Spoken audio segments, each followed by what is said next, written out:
இங்கு கூடியிருக்கும் அனைவருக்கும் இனிய மாலை வணக்கம். மனதில் உறுதி வேண்டும், வாக்கினிலே இனிமை வேண்டும், நினைவு நல்லது வேண்டும், நெருங்கின பொருள் கைப்பட வேண்டும், கனவு மெய்ப்பட வேண்டும், தனமும் இன்பமும் வேண்டும், தரணியிலே பெருமை வேண்டும், காரியத்தில் உறுதி வேண்டும், பெரிய கடவுள் காக்க வேண்டும், உண்மை நின்றிட வேண்டும் என்ற பாரதியின் கவிதையை தன் வாழ்க்கை நெறியாக வாழ்ந்து காட்டிய பாரதியின் தாசன், எளிமையான மருத்துவர், முதியோர்களின் ஆதரவாளன், சமூக சேவகன், கங்கா குழுமத்தின் சேர்மன், தன் கனவு நினைவாக உறுதுணையாக இருந்த கணவன், வழிகாட்டிய தந்தை, தான் பாரதி பற்றி ஆய்வு செய்து முனைவர் பட்டம் பெற்ற அந்த பாரதியார் பல்கலைக்கழக வளாகத்திலேயே பாரதியின் நினைவு சின்னத்தை திறக்கப் போவது தன் வாழ்க்கையிலேயே செய்த பெரும் பாக்கியம் என்று கூறியபடி அந்த நினைவிலேயே அந்த நேரத்திலேயே உயிர் நீத்த எங்கள் பாசமிகு தாத்தா, எங்கள் பிள்ளைகளின் கொள்ளு தாத்தா டாக்டர் சண்முகநாதன் அவர்களை வணங்கி அவர் நல்லாசியுடன் இந்த 9வது ஃபவுண்டர்ஸ் டே ஆரேஷனிற்கு உங்கள் அனைவரையும் அன்போடு வரவேற்கிறோம்.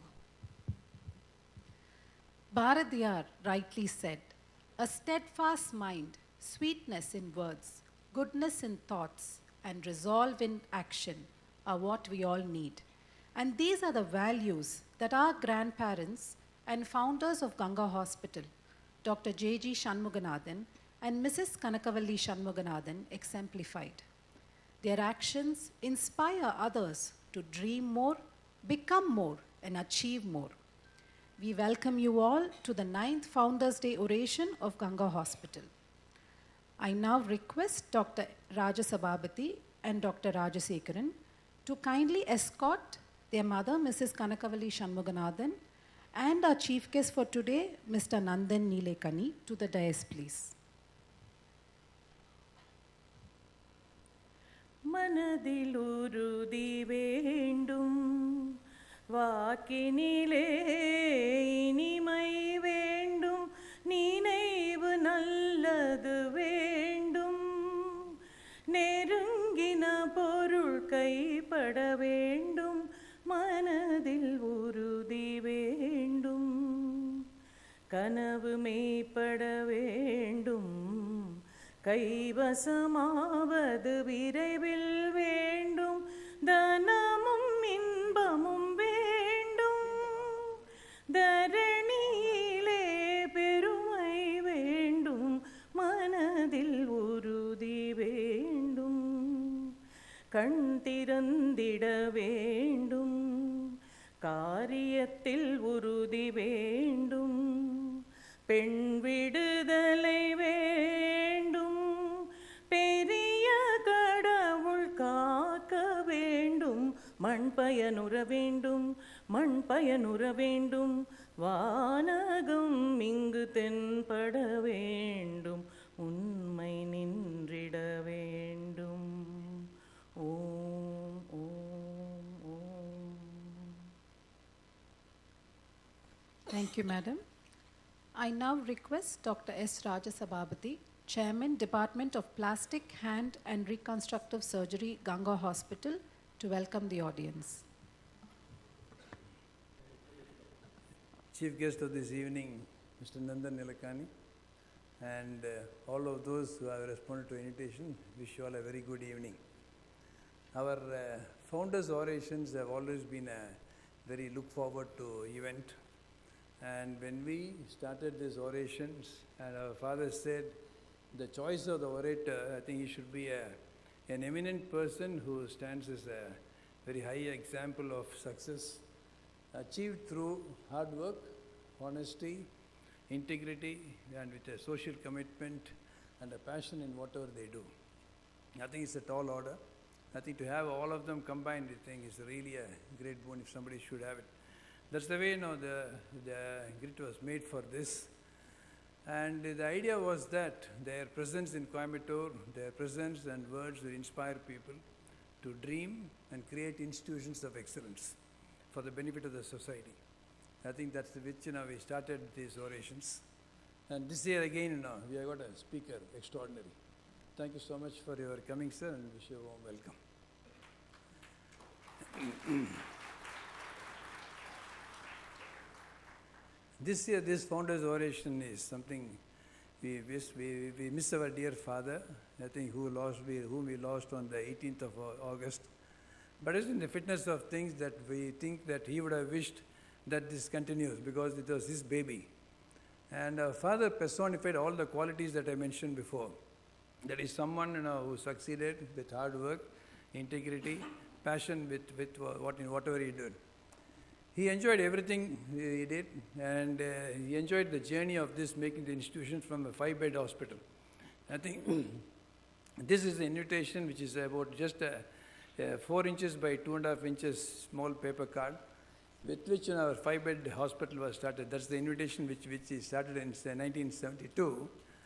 And though now we have become a 650-bed institution, where our annual reports now come about 100 pages, I think he saw through it all, and in spite of that, our father as a person, he just remained the same. I think he was simple and very accessible, and then everybody said the most important quality which they ever all loved in him was humility. And he was very curious to learn and do new things, and he was taking an active part in many organizations. In fact, on one day when I was evening rounds, I was meeting with Dr. Ravi Kumar, one of my mentors, a pediatric surgeon.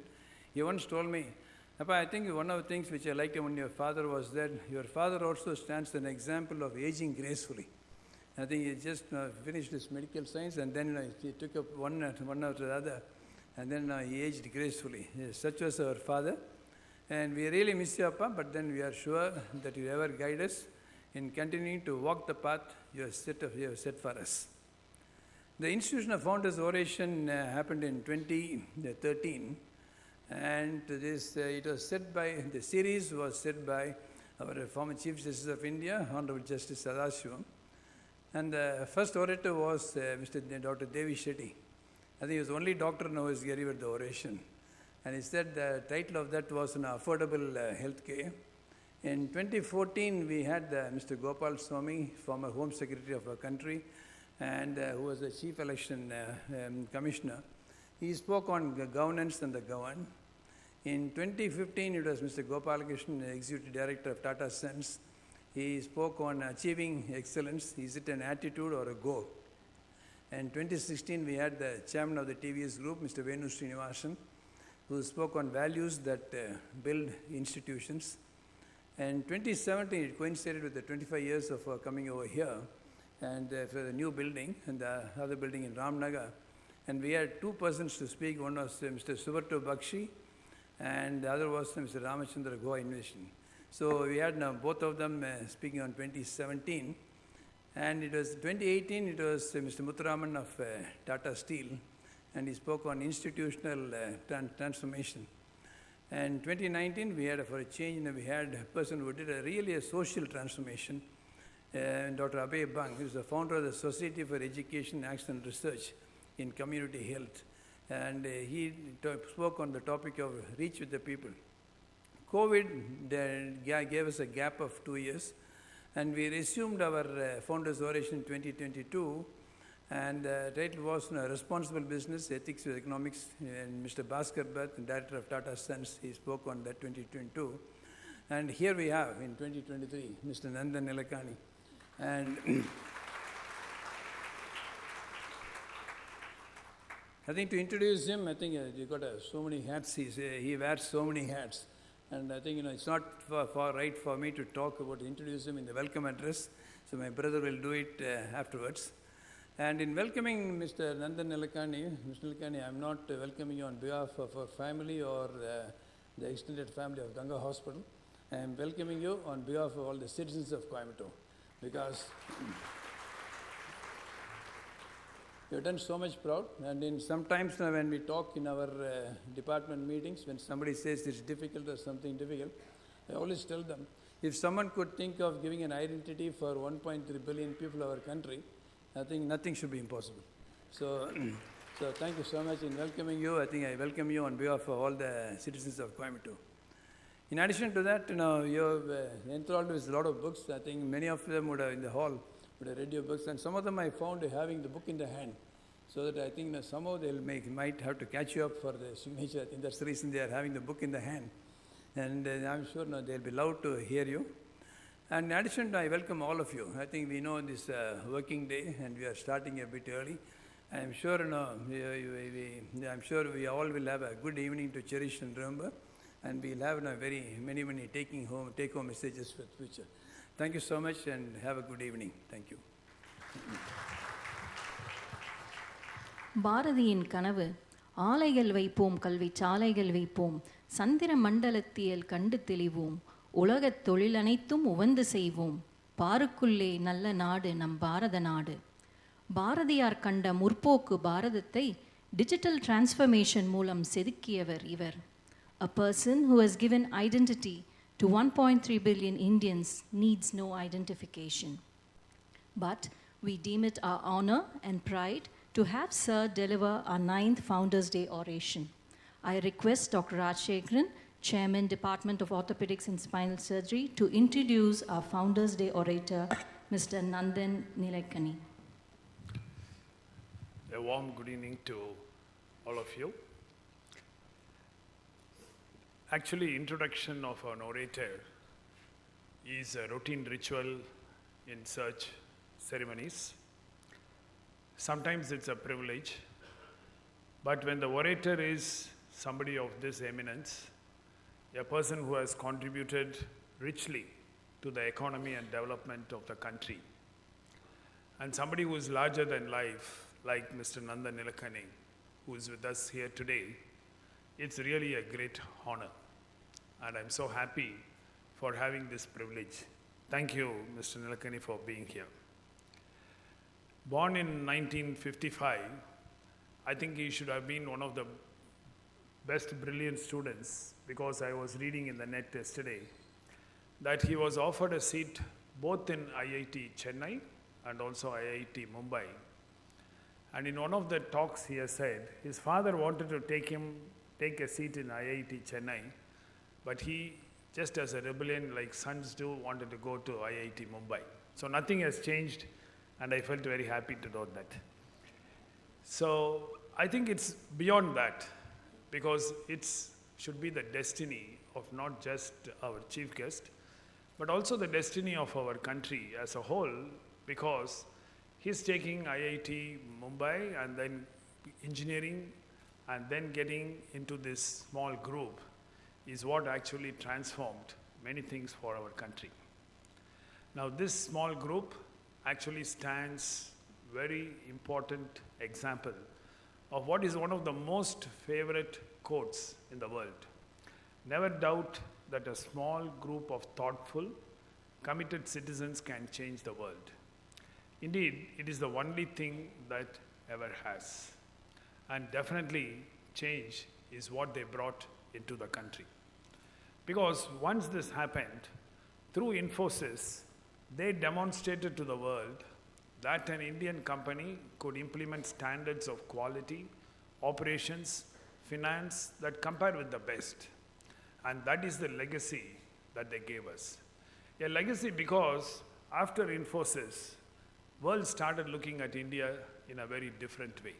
And we are very grateful to you, sir, for the Infosys. In 2002, he took over from Mr. Narayana Murthy as the Chief Executive Officer, and his tenure proved to be the most valuable one. The top line growth of the company grew sixfold, which amounted to a whopping $3 billion. And that was a big record. But Infosys is one part, but as you could see, everybody associates Mr. Nandan with Aadhar. I think down the line, everybody, he would get a name like Aadhar Nandan. So I think you cannot escape that, because this is something fantastic that has happened. He became the founding chairman of the Unique Identification Authority of India with the rank of a cabinet minister from 2009 to 14. And today, Aadhar stands tall as an Indian innovation, globally acknowledged as the world's largest digital identity program. Out of 130 crores of Indians, 119 crores are already in the Aadhar. and the coverage of the adult population is nearly 99%, which is something that nobody imagined that would happen. All because of Mr. Nilekani, and I think we should give a big hand for this.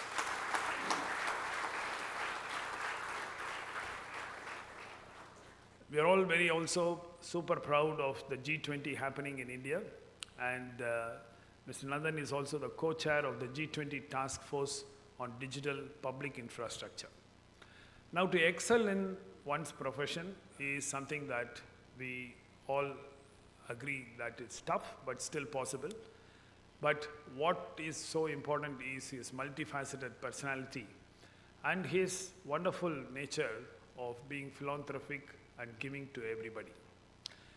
To Mother Teresa's words, we make a living of what we earn, but we make a life of what we give. I think he is a true example. Just a couple of months before, we all read this on the headlines of our news. Infosys co-founder Nandan Nilekani donates rupees 315 crores to IIT Bombay on 50 years of association with Alma Mater. And this actually is one of the largest donations made by an alumnus of an educational institute in India. And having made this record, he has something to say very modestly. He said it's more than money, an emotional commitment to his alma mater. I have benefited from IIT. I am what I am because of IIT, and so this is quite natural. So there are very few people whom you can expect this to happen. And all this happens also because of the family. Now, we all know that there are needs of two hands to make a clap, but how wonderful if the other hand is actually your life partner. And we just read that both Mr. Nandan and his wife donated 50% of their entire wealth to Bill and Melinda Gates program named Giving Pledge. This is really wonderful. And together, they also set up the X-Step Foundation, a not-for-profit effort to create a learner-centric, technology-based platform to improve basic literacy and numeracy for millions of children. So this is wonderful. And as Dr. Asawadi mentioned, there are 3 books which are very popular of Mr. Nandan. But what interested me was one of the quips in the net. It actually said, inspired by his author wife, he also went on to write his books. So I think half of the credit actually goes somewhere else. So I'm so happy to see that they are one of the wonderful couple joined together by common ambitions, by common aims and togetherness that they have achieved so much. It is not surprising that awards are glory over here. The Fortune magazine conferred him with Asia's Businessman of the Year 2003. In 2005, he received the prestigious Joseph Schumpeter Prize. He was also named the Businessman of the Year by Forbes Asia. Time magazine listed him as the 100 most influential persons in the world in 2006 and 2009. And 2014, the Economist Social and Economic Innovation Award was also his. And I just put this photograph because these are 2 eminent people of our country. One giving the prize and one receiving the prize of Padma Bhushan in 2006. And in 2017, he received the Lifetime Achievement Award from E&Y. CNBC conferred India Business Leader Award in 2017. Inducted to the International Honorary Member of the American Academy of Arts and Sciences in 2019. And in 2022 had the Lifetime Achievement Award from Business Standard Annual Awards. So here we are. It looks an impossibility, but we have him here in flesh and blood with us today to deliver the oration.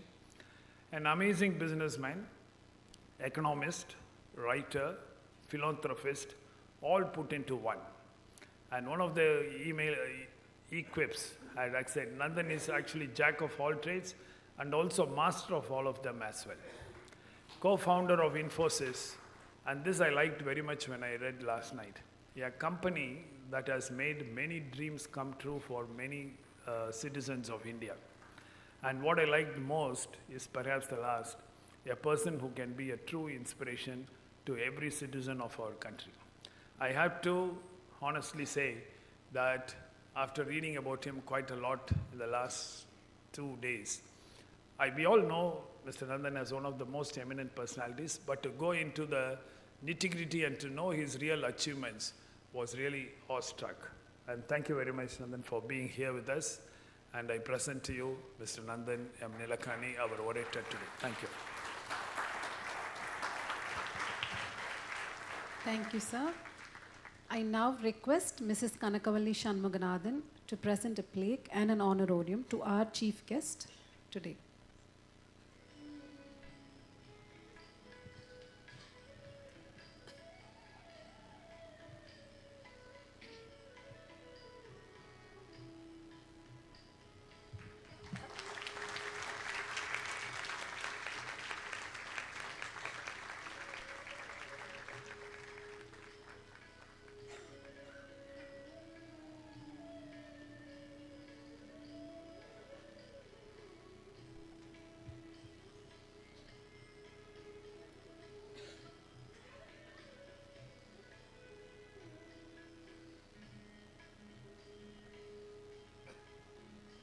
Thank you. Sir, the floor is all yours.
Thank you, Dr. Rajshekar and your family.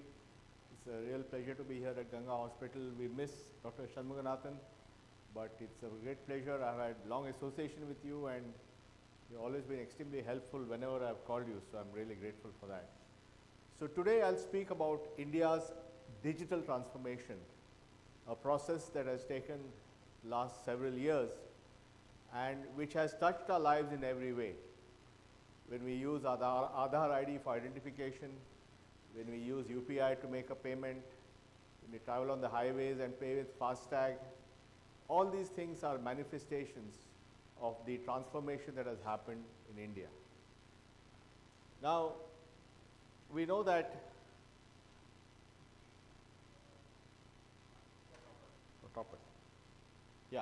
we know that the world is in quite, complex situation now. It's getting hotter, it's getting older, the demographics are such that most countries are aging, and of course we are having a lot of geopolitical issues which are shaping our world.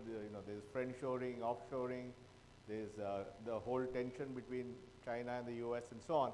So it's a very difficult time in the world. But in this world, it's very clear that India has tremendous opportunity.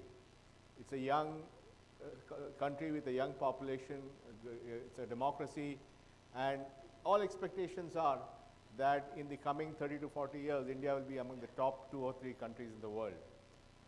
And this is something which has attracted huge amount of global attention. As you know, this is the year of India's presidency of the G20. We have, within next 5 days, we're going to have the leaders of all the countries in Delhi for the G20 Leaders Summit.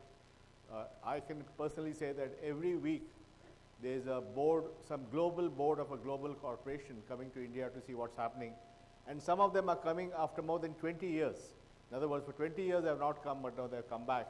It shows the level of interest in India in the world today. But we have historically also had huge variations in our regions, markets, regulations. We have a complex country with 22 big languages, 300 other languages, and if two Indians meet, it's unlikely they have a common language to speak and have to use a linked language like English or Hindi. So we actually had a number of microeconomies rather than one large economy.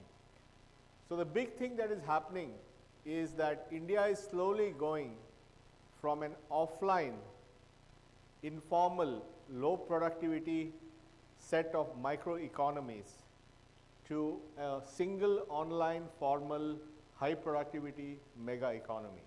This is a process, it's a gradual process, this will have to take over many years, but it's this underlying change which is actually driving a lot of the activity and the economic growth that we see. And this has actually been enabled by a new approach to solving society's challenges using something called digital public infrastructure. In other words, it's digital in nature, it uses technology, it's meant for the public, and it's an infrastructure that everybody can use. And this is essentially a set of building blocks. And when these building blocks come together, they create all kinds of innovation.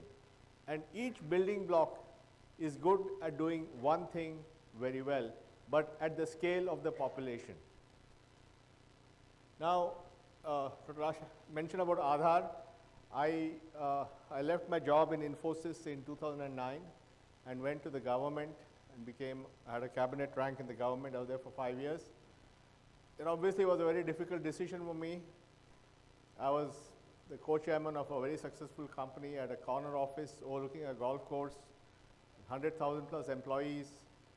I didn't have to do this.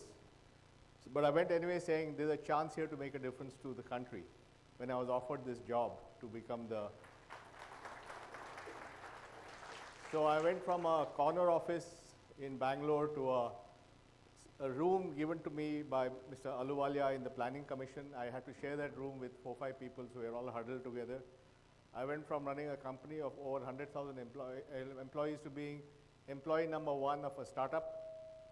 Now, if there's anything more difficult than a startup is a startup inside government, as all my colleagues from government will tell you.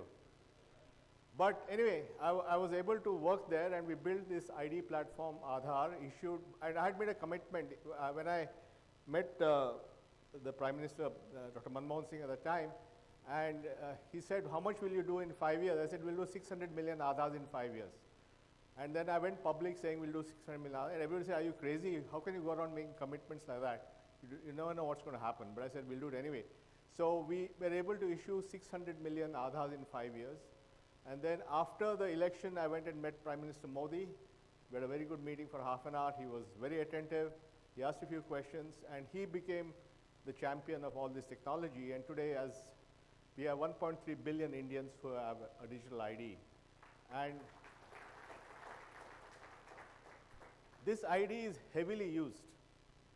Every day, 80 million times an authentication is done with this ID, which means somebody in somewhere in the country is putting his Aadhaar number, using his fingerprint or his iris or his face to do a validation to say that I am who I am. And so it's really widely used. It's population scale development. But it was not just about giving ID. On that ID, we could build more things. I explained to you the idea of building blocks. So using the ID, you could do something called KYC, or Know Your Customer, electronic KYC. That is, everything can be online. And then that KYC can be used to open a bank account. Or the KYC can be used to get a mobile connection. And what was earlier paper-based, which would take hours, weeks, days, and all that, now in 2 minutes you can do a KYC. What happened with this KYC is it made banking inclusion and mobile inclusion very fast. So the two big things that happened was in 2015, Prime Minister Modi announced the Nandan Yojana program, which was to give a bank account to everybody. And these bank accounts were opened, and you can see the growth in bank accounts, as well as it was used for the PDS system. So if somebody is withdrawing rice or wheat, they authenticate with Aadhaar. So it was used for direct benefit transfer. Yeah, so direct benefit transfer, And this was the growth in both these things. And this was something huge that happened. So India went massively into financial inclusion. At the same time, we had the growth in mobile industry. In 2016, Mr. Ambani of Jio launched the Jio network. And he launched the most modern 4G network in the world, spending billions of dollars. And when he did that, he also made it very, very cheap. So the price of data in India collapsed. And today, India has among the lowest costs of data anywhere in the world. And India's data consumption went through the roof. India's data consumption went from half a gig a month to half a gig a day. The 30x increase in data consumption, and that accompanied with cheaper smartphones led to a 70% penetration of smartphones. So in this time, on one side, government mandated, pushed for bank account opening. That led to massive bank account inclusion. On the other side, private sector entrepreneurs like Mr. Ambani, Mr. Mittal of Airtel and all that expanded the mobile industry. So everybody in India has these three basic things, what's called as the JAM Trinity. They have a Jandan bank account, they have an Aadhaar number, and they have a mobile connection. And that is at the heart of all this digital transformation. As a result of that, what would have taken 47 years in India by normal means happened in 9 years. In 9 years, India went from among the lowest level of banking accounts, 20%, to among the highest, 80%, because of a combination of technology and the push of Prime Minister Modi. And then the other big invention came along called UPI. And I'm an advisor to NPCI, the National Payment Corporation of India. We're actually having a function tomorrow in Bombay, which is why I have to go back to Bangalore and then go to Bombay. And UPI is the world's biggest digital payment system. This was launched in 2016. It's barely 7 years old. It was launched on April 16, 2016. And people said, what is this new payment system? This payment system last month, we just concluded August, did 10 billion transactions. It is used by 350 million people. And there are more than 50 small merchants who have those QR codes which you're familiar with. So this is a coconut vendor selling coconuts who has the QR code. 50 million merchants with QR code who take digital payments. This is a transformation. So a society which was entirely on cash now does 10 billion transactions in a month. And this is something which is, everybody is shocked when they came. In the G20, all these people would come from abroad and they would go into the market and see some ladies selling vegetables and taking digital payments, and they're completely astounded by what is happening here. And this is something which became a huge success, and NPCI is truly a crown jewel of India's technology companies. And then in 2015, as part of Digital India, the government launched something called DigiLocker. DigiLocker is essentially like an electronic wallet for documents. So it's on the cloud, but you have it on your phone also, and in your DigiLocker, you can keep your driver's license, your Aadhaar card, your vaccination certificate, your vehicle papers, everything on DigiLocker. 180 million Indians use DigiLocker and keep all the documents on the phone. And totally today, more than 5 billion documents are kept on the DigiLocker of different people. So this is again a huge thing that has happened. And today when I go to the airport, I can just show my phone, show my ID, or I can use the DigiYatra and just walk through the airport. I'm not sure all airports, but many airports. This again is something that didn't exist in 2015, and today 180 million Indians are using it. You can see what's happening on the ground. And then the other big change was what's happening on our single market. So this is a combination of policy and technology. As you know, the government over the last several years launched the GST program, but India's GST program is completely digital. So everybody's files their tax returns digitally, everybody files their invoices digitally, and that makes it as a single market. Along with that, you have e-way bills, again digital, so what's inside the truck is all known on the e-way bill. And then another initiative was the FASTag. This is actually based on a report I did in 2010, and that was how do we create a single national electronic tolling system. And that system last year did 2.5 billion transactions. So everybody passing through a toll booth is just driving through, deducted from your bank account or wallet, and the gate opens and you can go through. And now using this infrastructure, it is now coming to parking lots. So today many parking lots are now, Hyderabad parking lot, airport parking lot is entirely using FASTag. So you drive out of the, after you take your car out, automatically deducts based on the number of hours that you have parked. So all this is really creating huge productivity improvements at a population scale. It's not about 1 or 2 people, it's about 1 billion people and their vehicles all using this technology. So all this is happening. So all these revolutions are happening, all driven by micro changes. In the capital markets, SEBI in around 2020 made it easier to use eKYC for opening demat accounts. And suddenly you can see the increase in demat accounts. Today we have 100 million demat accounts in our capital markets. And SIPs or systemic investment plans are where you tell a bank to deduct, a bank or an investment company to deduct 500 rupees a month from your account to buy a mutual fund. That went from 16% digital in 2013 to 80% digital by 2023.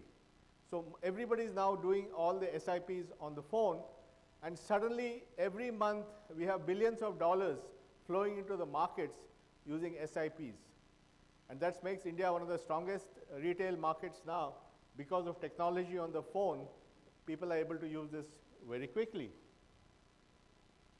And this has also led to much bigger growth.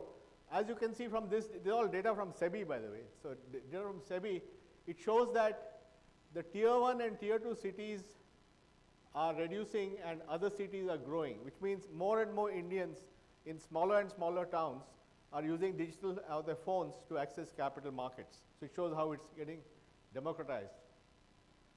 And now the other big thing which is happening is open networks for commerce. And that is again saying, how do we allow every retailer in the country to participate in e-commerce? How do we allow every supplier in the country to participate in e-commerce? And the ONDC has just been launched. It's doing many, many transactions. So I can buy from anybody. If I may be a producer in Coimbatore, I can list my products on ONDC. Somebody from Chandigarh can order on that with any app they want. So basically unbundling and making commerce much more easy, whether it's discovery, order, fulfillment, or post-fulfillment. One example of this is a new app for auto rickshaw drivers called Nammayatri. Nammayatri is it's not an aggregator. Nammayatri is just a matcher. So Nammayatri app, if I use, I call the auto rickshaw, and then I directly make a deal with auto rickshaw and pay him the full amount. So nobody is taking anything in between. This platform is doing 100,000 transactions in one day. It's almost as big as any of the other platforms.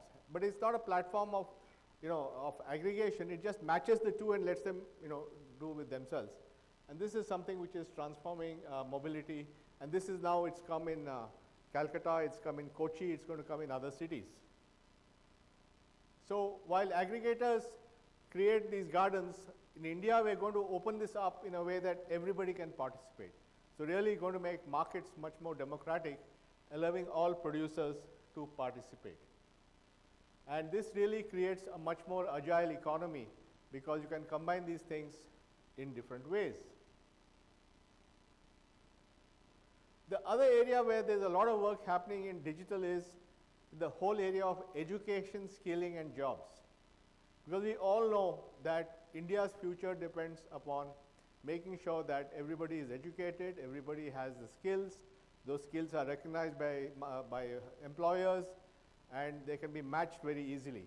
So now there's a whole movement to make all this into a network where everybody can talk to each other. And this is becoming very important because with the age of AI, it's going to become faster and fast. Change is going to become faster. So people will have to learn more to keep on top of things. And having a very agile system for workforce is very important. And this, in the next 4 to 5 years, will have a huge impact on jobs, skills, training, and so on. Now, these DPIs are not just efficiency, they are a must-have. During COVID, India transferred $4.5 billion of emergency money into 160 million people's bank accounts because they had lost their jobs, they had to go back to the town. So you actually could give them, and other countries took months sending checks and all that. Here we were able to do it in a matter of days. And we were able to do more than 2 billion vaccinations because we had built a digital infrastructure where you could go anywhere in the country, get your first shot, go somewhere else in second. I know many people who got the first vaccination in Bangalore, second one in Kunur, all that stuff. So really, all this technology enabled us to do things at scale. So it has really permeated every aspect of the country. And tomorrow, one of the big challenges is going to be climate. And how do we deal with climate change and renewable energy and all that? And now many DPIs are being planned for doing things like climate financing or ONDC for reverse logistics or interoperability. If you have thousands of EVs, how do they all join the grid and feed in and feed out power in real time? For that you need a technology, and all that is getting developed. So digital public infrastructure, however, is only as good as the people who use it, or solutions on that.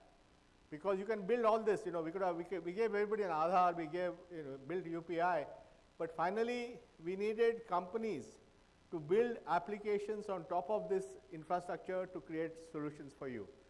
So we built Aadhaar and KYC. It took Jio and Airtel to apply that to mobile phones. It took SBI and Airtel, and Paytm to do it for banks, and so on. It took Google Pay and Phone Pay to build apps on top of UPI. So you need companies to build applications on top of these technologies. And that is possible for two reasons. One is India's IT services industry, which is a $250 billion industry, and Infosys is one of the leading companies there, is giving India the talent density to do this thing, because it has 5 million people are employed in the tech sector. And many of these people are now doing startups and building these things. So this kind of talent density is not there anywhere else in the world. So one side you have digital infrastructure at population scale, and then you have talent density, because you have millions of people with global experience in technology, many of them right here in Coimbatore. And on top of this, we have had a dramatic explosion in the startup economy. In 2016, India had only 1,000 startups. In 2023, we have more than 100,000 startups. So this is not 10x per year growth. This is not 10% per year growth. This is 10x growth in 6 years. So when you look back at this, 2015, 16, and 17 laid the foundations for the transformation that you see today. And then we have what's happening with AI. And AI is just coming, and we are yet to see the full impact of AI. But already some very good work is happening in India. For example, there is a AI initiative called Bhashini, which is making sure that AI is available in all Indian languages. And there's a group right here in Chennai at IIT Madras, which has a thing called AI for Bharat. And they're building a complete set of AI capabilities in all the major 22 Indian languages for speech and text. What this means is that anybody can speak to the computer in their language of choice and do their activities. They can ask questions, or they can make a payment. Tomorrow UPI, NPCI in Bombay is going to launch conversational payments in 4 Indian languages. So in Hindi or Tamil you can talk and say send money to my daughter and so on. So basically computing will become more accessible. Even if you are illiterate, you can talk to the computer and get things done. So there's a dramatic change in the way computers will get access, and we are going to help create a whole generation of AI talent. So already thousands of people in India are on AI, and that's only going to grow. But it also we can also use AI for not just for the the tech people, but for the for children and so on. As we speak in Tamil Nadu, we have a project of teaching Tamil and English through AI, and it's being implemented by the state government in thousands of schools, because we think that AI tutor will enable children to learn better, and this will have a big impact on education. So education impact is not only at the high graduate level, but even at the entry level to get children educated in their mother tongue. So AI will have a big impact. And because of these digital infrastructure, they also create data as a byproduct. Whenever I do some, you say use a computer, there's some data as a byproduct. Now, in the Western world, this data is used for companies to sell you ads and so on. But here, this data can be used by the person whose data is being created. That we call that as digital capital. Allows everyone to have their own digital capital. For example, because of the digital capital, small value loans in India are going to explode. So small businesses now can use their digital footprint of their transactions and get a loan from a lender. Like the Karur Vaishya Bank can lend to the small guy. And this is something which is going to have a dramatic impact on democratizing credit to millions and millions of small businesses and so on. Similarly, credit on UPI has come. You can do credit on UPI with RuPay, and which means suddenly when a consumer buys on UPI, he can also get a loan to buy it. So imagine that you have a system now where the seller has got access to credit much better, and the buyer has got access to credit, all using data. And this can turbocharge the economy. And you're going to see that. And one of the reasons for the next 10 years, you're going to see very good growth in the economy. And it's also being used in highways. Because of the FASTag, the highways are now showing better revenues. Because they're showing better revenues, the highways can be monetized, they can be sold to investors, that capital can be recycled. So all that is happening even on the government side. So essentially what we have in India is what we call as a new grand bargain. Because the challenge of most societies is how do you formalize? There's no point having 5 million taxpayers and everybody else outside the system. How do you get everybody in the system? And this is happening through a combination of technology and the fact that once people can use their digital capital, they have an incentive to join the system. Therefore, what you see in India is not just technology, but a new innovative model of inclusive growth, where everybody is being given a chance to join the system. It's much more equitable, and everybody is given opportunity. So a person can get their Aadhaar ID. With the Aadhaar ID, they can get a mobile phone. With the mobile phone, they can get a bank account. With the bank account, they can get remittances from abroad or from their family members or from the government. They can use that money to start a small business. The small business gives them digital capital. They can use that digital capital to get a loan. They can grow their business. So everybody has a chance to ride this opportunity and do things better. So what you're seeing is a transformation that has not been seen anywhere else, essentially enabled by digital public infrastructure. And this digital transformation is happening in front of you, and you're going to see the big impact of that in the next 5 to 10 years. Thank you very much.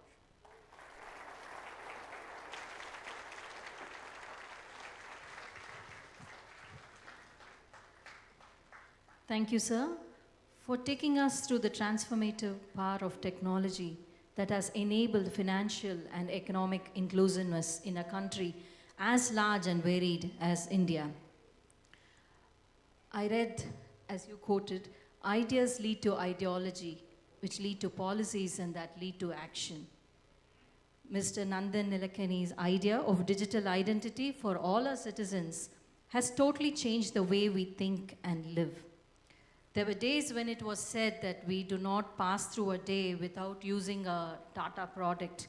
I think today we can say that not a day passes without using the digital transformation process that Sir started with the Aadhaar card. Thank you, sir. We're very grateful. The floor is now open to questions. The mics are there, and if anybody has questions, sir will be happy to answer.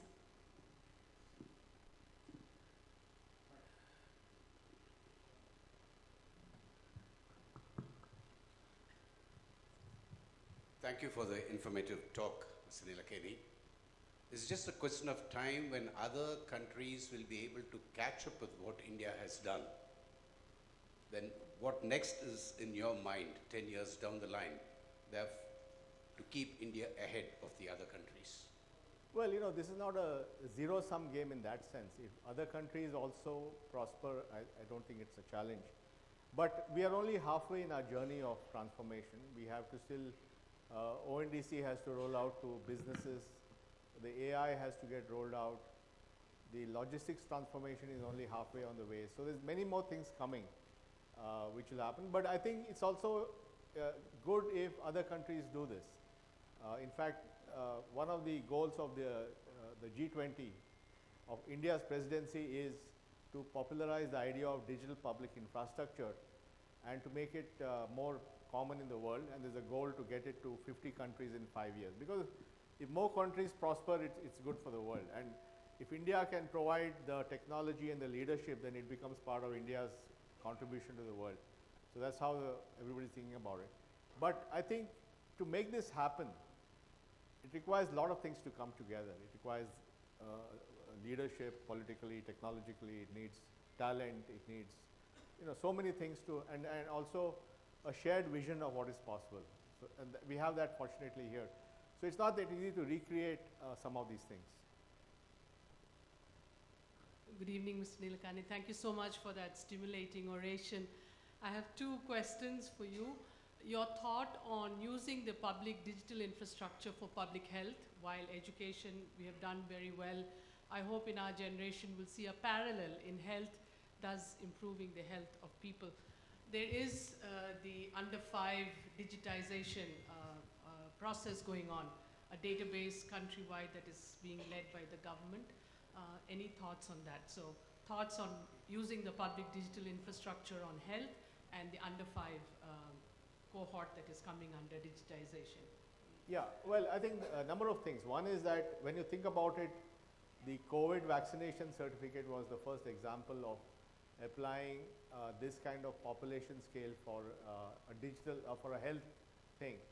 And India was among the first countries in the world to launch with a fully digital health record for vaccination. And you know, you get vaccinated, you get it in a couple of minutes, you can keep it on the phone. It's fully encrypted, it's QR coded, all that stuff. So I think we got the taste of that, and India has issued 2 billion vaccination certificates. But beyond that, you know, there's the ABDM program, Ayushman Bharat Digital Mission, which is run by the National Health Authority. And they are now trying to come up with standards for interoperable health records, which are out actually. And the idea is that over time, somebody can take the health records with them and so on. And there's also a plan to create an interoperable services layer where I can get help from any doctor on any topic and so on. So there's a lot of work going on. NHA is doing a lot of work. And of course, we already have the Ayushman Bharat insurance plan, which is about 500 million people in it. So all that is happening. And then for the under 5s, there's all this work on vaccination and so on. So there is stuff happening. Is it as advanced as other areas? Perhaps not. But I think certainly the intent is there to bring in the same thinking into the health sector. Thank you. I have a question. Today I read an article where you have mentioned that common man, by investing about 18,500 or something in a bank, you know, by using the AI/ML algorithms, the investment can be judiciously made, and sitting at home he can earn money. But that point you have not highlighted in today's talk. So how is that workable, and how reliable are these AI/ML Who has said that? algorithms? Today I saw in Indian Express online. Okay. No, look, AI is just a tool. You can use it for multiple things. You can use it to do better diagnosis of health. You can do it to catch fraud in a financial transaction. You can use it to create a tutor to teach you better. So AI is just a tool. And obviously, even in the financial sector, AI may hopefully help in making better financial decisions. But that sounds too good to be true, what you're saying. So I'm not sure it's true. But anyway, but I think making money is still hard work. So we have to do it. Sir, good evening, sir. Sir, first of all, in my childhood, I used to see an advertisement. Whenever you see a color, think of us, Jensen and Nicholson. So today, whenever we see our own identity, we will think of you, sir. Thank you. So thank you very much. Such an immersive digital journey you have shown us about the India, how we have passed through. You have mentioned a point about, so we are moving from low productivity, offline, cash, informal society to a cashless, formal, and actually high productivity and online economy we are moving. So in this journey, how much we have already traveled and how far we are left still, and this is the first point, sir. Second point is you were touching about the artificial intelligence. Now, India requires so much of opportunities, employment for the people who are there and all. This artificial intelligence with the advent of this, so the Indian population, so they will be still able to get the jobs what they are getting, or will there be any threat for them, or how the impact would be on India, sir? Sure. The first one was about About the journey, what we have done, Yeah. and how far we have come, and how long we need to go forward for this. no. Actually, it's a 20-year journey. So we're still a long way, but you can see the things, right? I mean, if you look at formalization, bank accounts we have gone from 20 to 80%. Mobile penetration side. These are all the building blocks. But then credit. India has a pretty low GDP credit to GDP ratio, and certainly smaller businesses find it difficult to get credit. But thanks to all this, banks like you over the next 10 years are going to credit to much smaller players, all using data and AI. So credit is going to, now once credit becomes much more universal, small businesses will have a stake in being in the system. So formalization will happen. You're seeing that in tax revenues. India's tax to GDP ratio at 10.7% is among the highest in the last 20 years. So over the next few years, more and more companies will be in the system, and tax collection will go up.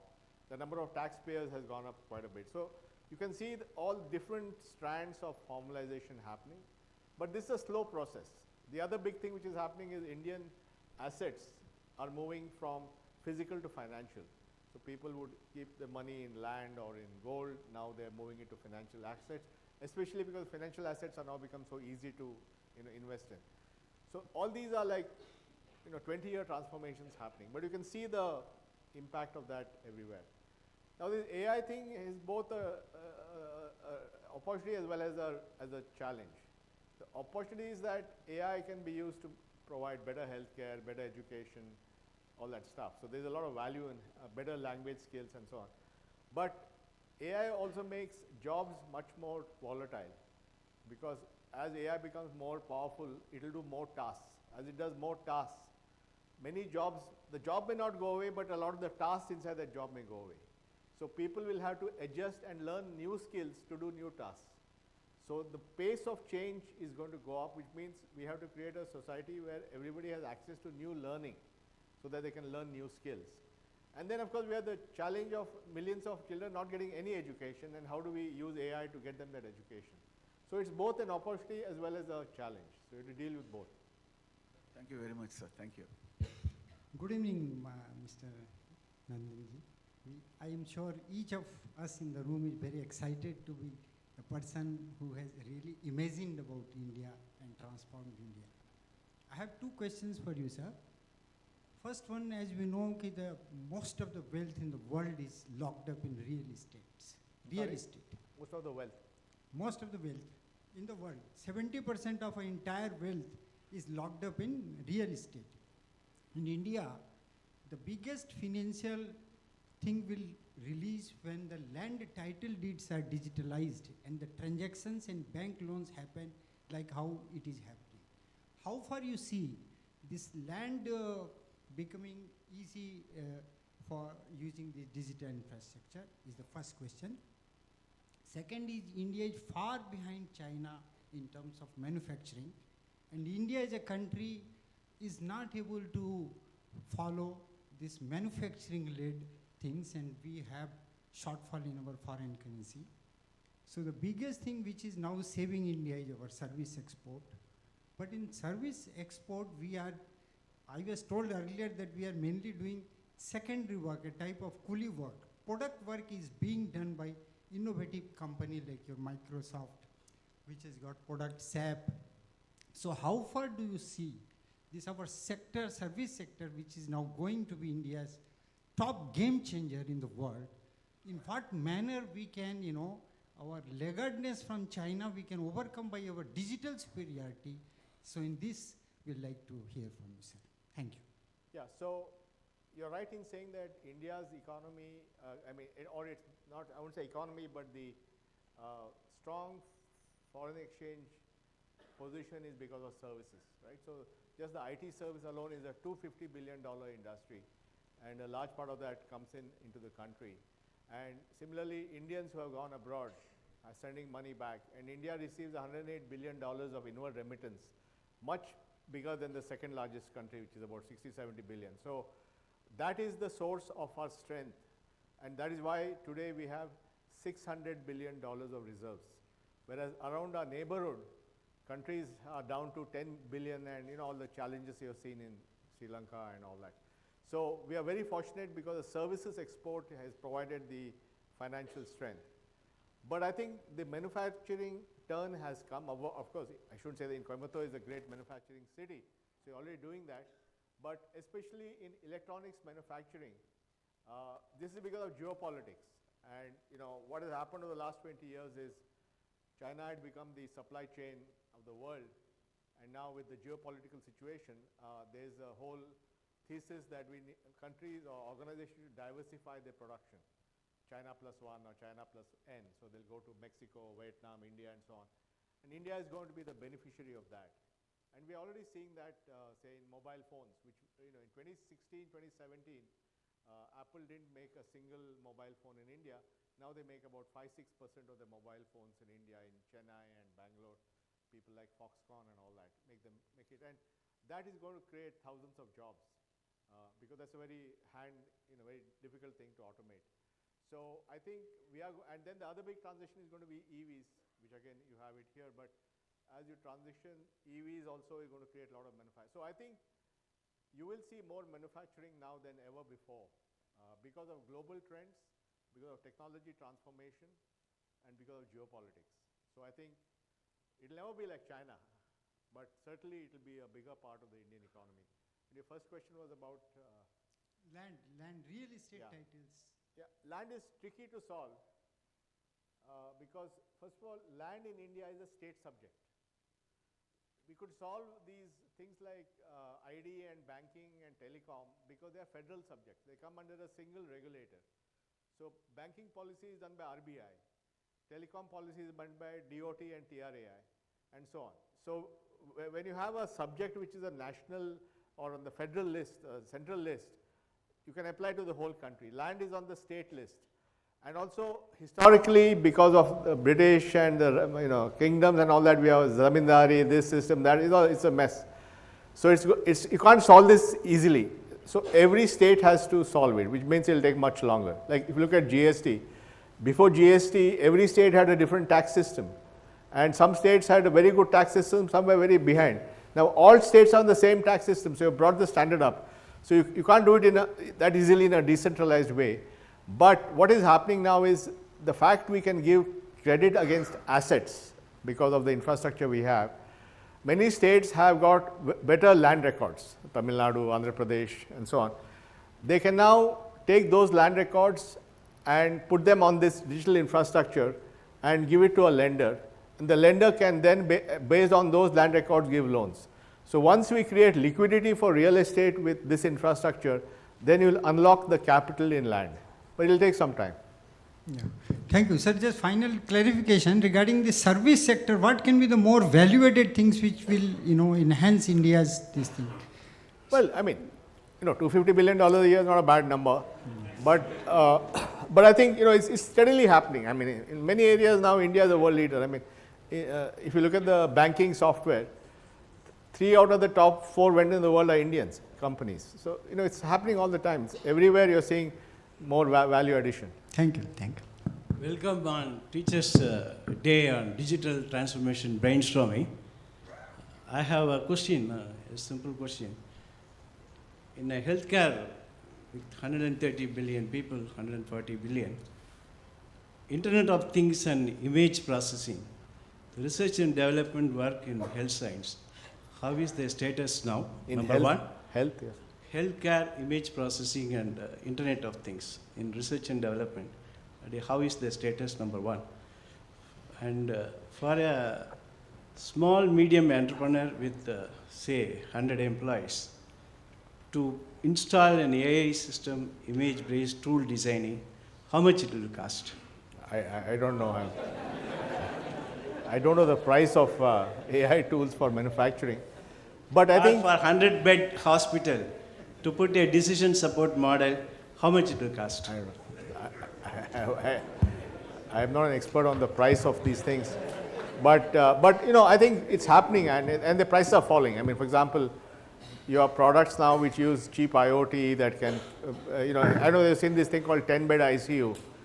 It's actually a non-profit which has put a 10-bed ICU in some few hundred districts of India with full IoT automation, and so lots of things are happening, and maybe I'll connect you to that guy. He'll tell you how much it costs. Good evening and welcome, sir. I have 2 questions, sir. One, when we go abroad, many countries have passport, immigration clearance automatic. What's that? Immigration clearance in many foreign countries, even in Malaysia, they just walk through. No, are you saying that they give you a... No, regular pass. They have digital, of course, they have digital passport and they pass through China and Malaysia and all. They are passing through, they don't go through any counter. Whereas we are giving the digital expertise all over the world. I think, are we thinking in the direction in India for providing such digital passport and also allowing foreigners to come in and just pass through comfortably, quickly? That is the one question, sir. Then number 2, we are having driving license, nowadays it's given, but the photograph in the driving license is really, when we show this as an ID proof anywhere, they are doubting whether we are the right person. So I think, what are we going to do about it? Because it's the image of our country is affected when we show the driving license as a proof. So I would like you to please, work on that direction if possible, sir. No, definitely, I'll take that up immediately. Thank you very much. So, okay, I think clearly on the passport, I do believe there's an electronic passport project, but I don't know the current state of it. Sir, one question. 1 minute, I'll just finish on the second point. On the photo, we had the same complaints about Aadhaar photo also. But now, you can do an upgrade. You can upgrade your photo in Aadhaar. I don't know about drivers, Aadhaar you can do it. So if you want to put a better photo of yours, you can go to an Aadhaar center and do it.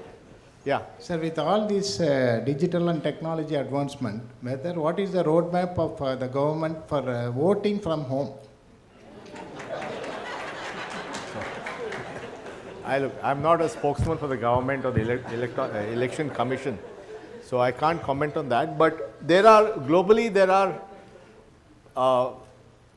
people do think whether you should have electronic voting at all. Because when you have electronic voting, then somebody knows whom you voted for. And you may not want that to happen. So there's a school of thought that says better not to have electronic voting, let them go and vote in the machine. Nobody knows what is happening. Because vote is a very anonymous thing and you don't want the system to know whom you voted for, then you don't know what will happen after that. So it may not be the best idea to do electronic voting from home. Good evening, sir. Okay, so wherever we go for our ID cards, everybody is asking for our Aadhaars, thanks to you. But on the flip side, there's always a doubt in my mind if my Aadhaar number is going to be used judiciously? Is there a threat to it? Will somebody steal it? So Aadhaar number is what used? so everybody at hotels and wherever we want, for an ID, we just give our Aadhaars. So is this quite safe? Because I'm sure like me, all of us will have the same doubt. Is it safe to share our Aadhaar cards to everybody, or do we need to judiciously choose whom to share and whom not to, sir? I thought if it comes from you, it will be more clarity. The current regulations and the law has laid down under what principles you share the number. So it's quite a robust system. And even now when you print an Aadhaar number, they only print the last 4 digits. I know you've seen many of the documents in your DigiLocker, they all have one. So there's a lot of work, but you have to obviously be judicious in the sharing of number. But what does the number do? The number can only be used for authentication. And you have to be there to authenticate because it uses some biometrics. So so ID theft in that sense is more difficult in this environment because it's a biometric authentication. So there are some safeguards. But at the same time, I think as consumers, we should all be careful. Good evening, sir. My respects to your handling of Aadhaar with the humongous data and the APIs, what is connected, which has made the digital world better now. My question to you is, cryptocurrency is gaining inroads. So will there be a situation where the dollar will lose its sheen and the geopolitical situations will change based on cryptocurrency's advancement? Well, while cryptocurrencies had a big surge of popularity, especially after the global financial crisis, some of the events of the last 2-3 years, including the collapse of FTX, has actually dented the confidence of people in cryptocurrencies.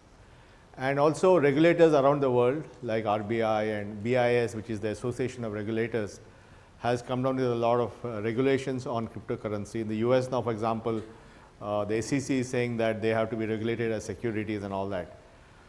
So I think there'll always be a niche player. I mean, the total value of cryptocurrency in the world is maybe $1.5 trillion. It used to be $3-4 billion, trillions come down.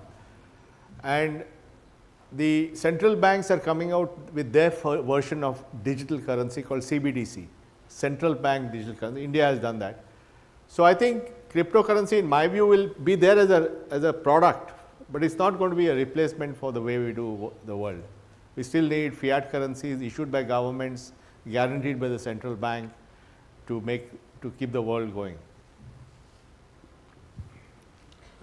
Nandan, so just 2 questions. You're also asking questions? Yeah. I can't let this opportunity go. So one is a subject. The numbers that you gave on these DPI transactions is mind-boggling. Is it just because of our population, or is it because we are more adaptive, or is it because that we have a younger population which is more looking at their mobile phones more open and looking at opportunities through their mobile phone?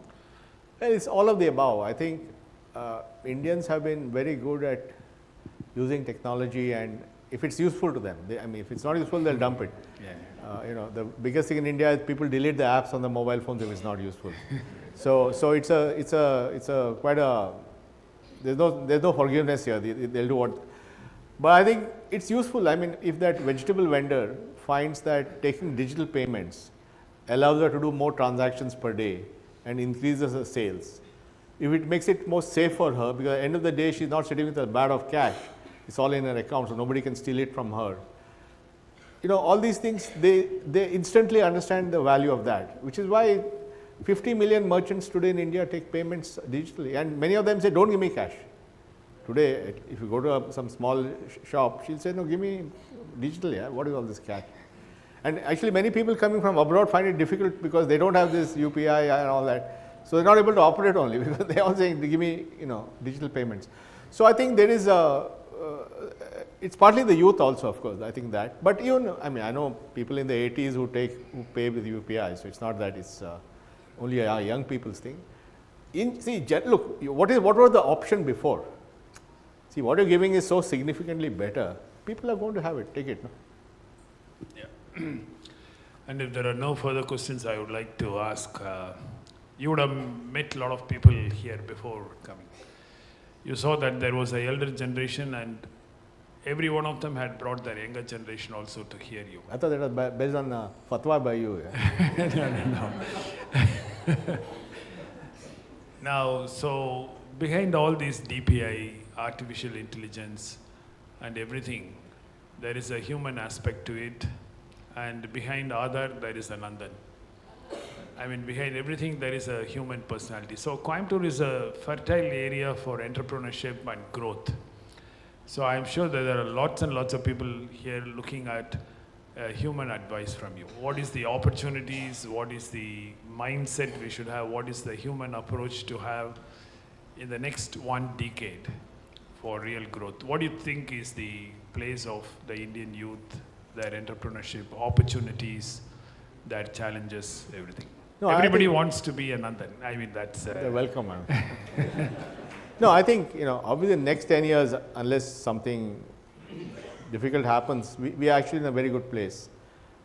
Because the world has slowed down, economic growth in the world has slowed down. And China, which was an engine of world growth for the last 20 years, has slowed down dramatically. And many people feel that this period of slow growth in China brought about by demographics, the aging very rapidly because of one-child policy.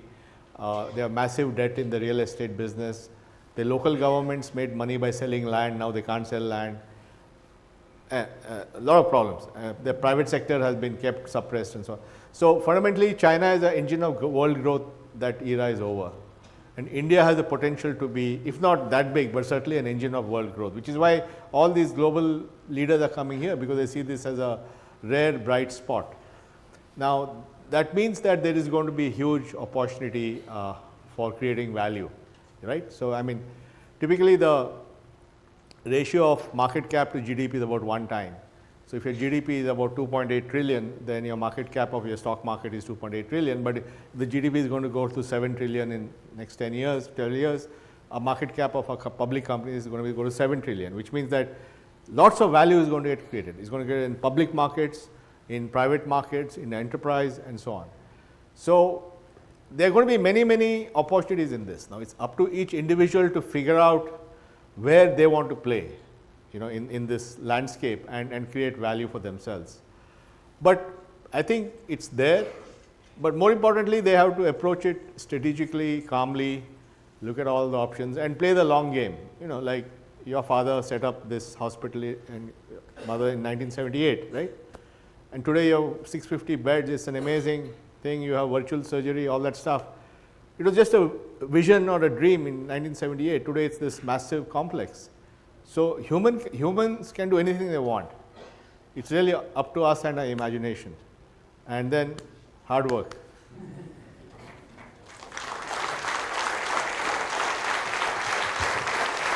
Thank you, sir, for patiently answering our questions. I think just for this fantastic lecture, but for your entire contribution to our country, you need a standing ovation. I mean, I think this is something that...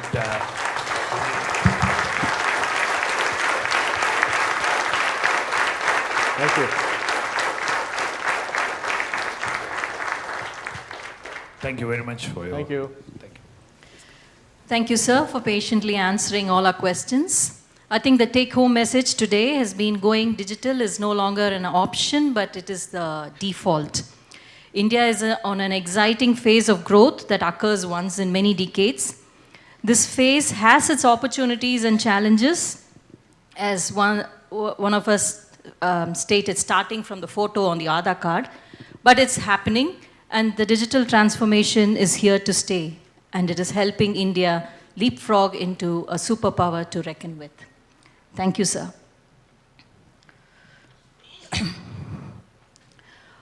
மகாகவி சொன்னார், எவனையும் வெற்று காகிதமென ஒருபோதும் எண்ணாதே, ஒரு நாள் அவர் பட்டமாய் பறப்பான், நீயும் அண்ணாந்துதான் பார்க்க வேண்டும். மகாகவி பாரதியே அண்ணாந்து பார்த்து பெருமை கொள்ளும் புதுமை பெண் திருமதி கனகவல்லி சண்முகநாதன். அவருடைய பயணத்தை அழகாக பதிவு செய்திருக்கிறார் திருமதி Shobana Kumar. I now request Dr. Rajasabhabadi to talk about his mother's dream and introduce the author. I think on this day, we also would take this opportunity to release a book on our mother. And this is the book that we are going to do. And it's titled as A Mother's Dream, The Making of Ganga Hospital.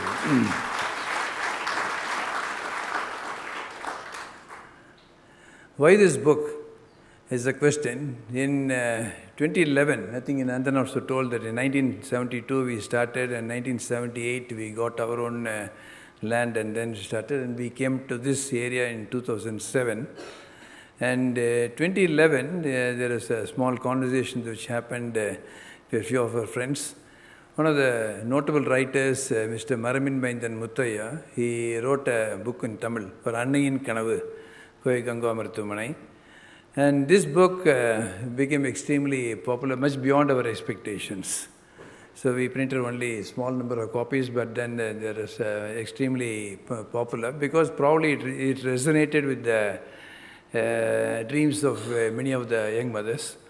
There are quite a lot of friends were asking this, students and patients were asking this. But then the question also came about, it's in Tamil, is it not in English? I think that was the idea. So we really wanted to do it in English. And when we wanted to do it in English, we just did not want it to be a translation of what was done in 2011. And we expanded the scope and we requested Mrs. Shobana Kumar to put in words the thoughts of her mother. I think the most of the things were told by my mother. I think someone had to really put in words what she has told. And Shobana Kumar is a very accomplished writer with many awards. And she has done an extremely good job on this. And we should have to thank Mr. Krishraj Manohar, who just left, who wrote the foreword. He wrote a foreword, and the last line he said was, this work must be read by everyone, parents of all ages, institution builders and youngsters. And Shobana asked us both my brother and myself, to write the introduction. So I just, there is 2 pages, 2 or 3 pages we wrote. And one of those paragraphs was this: why a book on her? I thought I'll just read only those small paragraph about why we made this. He said, why a book on her? We really thought about it. Will it be relevant today? Because she brought us up in the 1960s and 70s. Will it be relevant today? Times have gone by, we have children and grandchildren, and we have the responsibility to make them develop to their best potential, because my mother allowed us to develop to our best potential. Now we find that the values that we were taught, such as discipline, of course we are brought up the hard way, such as discipline, grit, persistence, perseverance, are more relevant today than ever before. Everyone knows what is right, but hesitates to do the right thing at the right time. And when you talk to our children, when you talk to colleagues, they say, we can't be strict with our children because they may retaliate. There's always the fear of rejection from the other side. Perhaps the best message or example the story of our mother and us could have is the way our mother helped us differentiate discipline from regimentation. She was successful in making us understand that it is for our collective good that discipline is enforced. And when we happily take it, it leads to infinite freedom. Hence, we are more than prepared when compared to most of others of our age to do things when they have to be done in an unsupervised setting. We thank our mother for providing us that platform.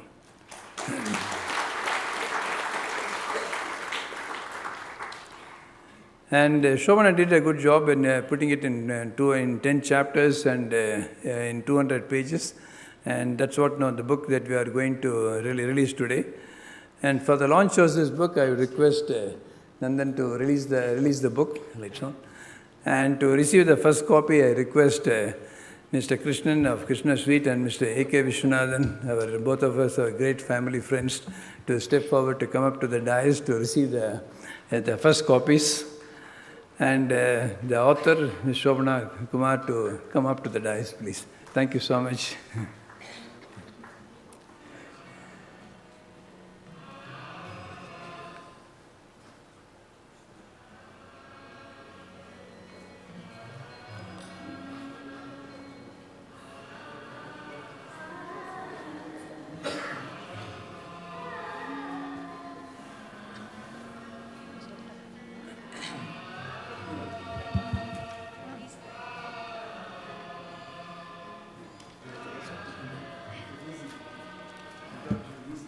This journey of a mother's dream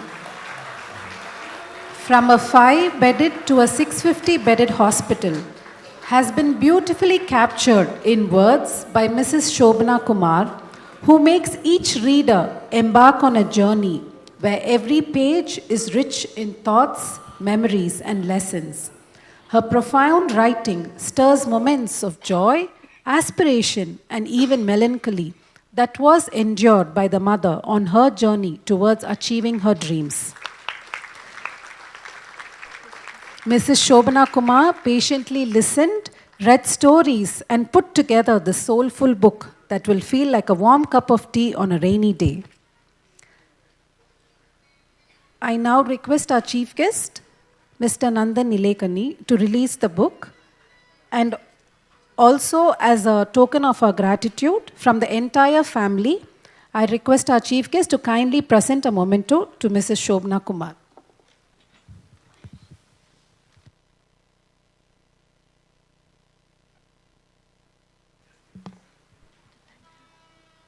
We thank you, ma'am, for helping us take this story to the world, just the way our grandparents wanted it to be.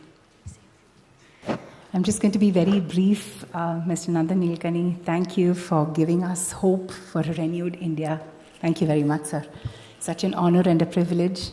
I've always told Amma and Appa when he was alive, and both the doctors, a wonderful family, that my task, there was a beautiful array of flowers before me. My task was merely to make a garland of them. I'm only the garland maker. The flowers are all for here for you to see. My deep gratitude to you, sir. Thank you, ma'am.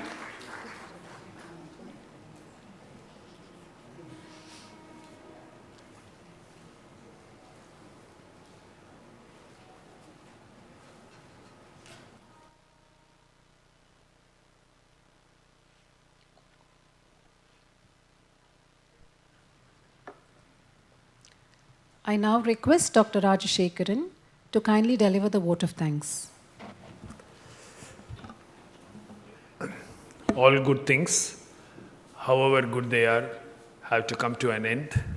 And so we are at the fag end of this wonderful function. As my brother said, this is an annual occasion for the personal family and also the Ganga family to think back on the journey, to reiterate on our strengths, the culture, and the work, the hard work and the grit that made this 5-bedded hospital to a 650-bedded hospital, which now stands as the largest independent units for orthopedics and plastic reconstructive surgery in the whole of South Asia. In any journey, a role model and inspirations are very important. And this need not be in the same profession. It is not necessary that you're in medicine and you should have only an inspiration from medicine. And we have always looked up to lots of great role models for us in our country, whether it be the Tata family or many other wonderful industrial families. And Coimbatore is also full of many people are here whom we always talk about in our dining table and take inspiration from. But one of the institutions where many young people across the country, and as I said when I was reading last night, the thing that really struck me was Infosys, something that can be an inspiration for a generation of our country people. And we are so happy to have here Mr. Nandan Nilekani, one of the spines of the Infosys, and him being a G20 Sherpa with so many meetings in between, it is really a strange luck, and I should also say our good fortune and his good heart, that when I sent a very long SMS to him telling why he should come here, when his secretary adamantly said that he cannot come, that he really accepted, and I was really overjoyed when suddenly one day morning I opened and then there was, I will come, can it be on September 5th? I had no hesitation to say any day, yes. So that's how it has happened. Thank you very much, Nandan, for being here today. No institution grows without a big support on the field, and all of you, the citizens of Coimbatore, have been great support to us. Many way an inspiration for us, many way a helping hand for us, and to all of you, I would say a big thanks. Our financial support, Karur Vysya Bank, they are all full here. I mean, I always tell them the bank is ours and the hospital is theirs. That's the equation I have got with them, and I know I am winning on that equation. So that's why we always say thank you very much, sir, and thank you to all of you. And I'm so grateful that this was also a launching pad for the book on our mother. My brother and I say that the best thing that we had was the ovarian lottery. So we had the best of the birth, and then we can't choose our parents, but it happened, and that's the best thing that happened to us.